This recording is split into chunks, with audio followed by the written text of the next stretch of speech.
The bodhisattva is more concerned about the suffering of others than the suffering of themselves.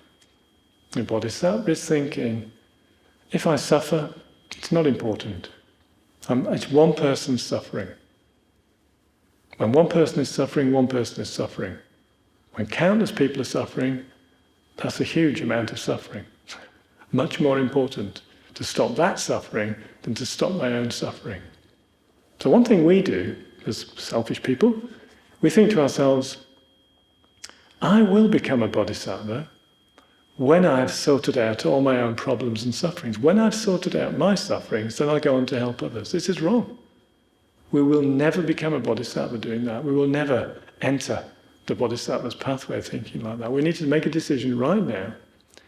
The only way to stop our own suffering is to abandon our self-cherishing mind and to learn to cherish others, to work for the benefit of others by practicing the 6 perfections: giving, moral discipline, patience, joyful effort, concentration and wisdom, to put those 6 activities into our daily life. And when we suffer, as we do, we still suffer because we still have pains and problems with our ignorance.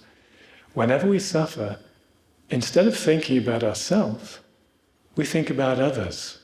We transform our own suffering into our spiritual path.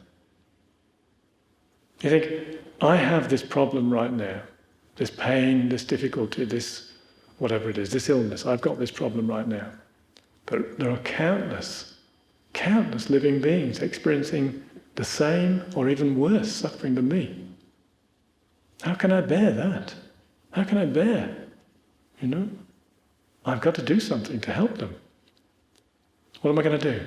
I'm going to practice the spiritual path, become an enlightened being.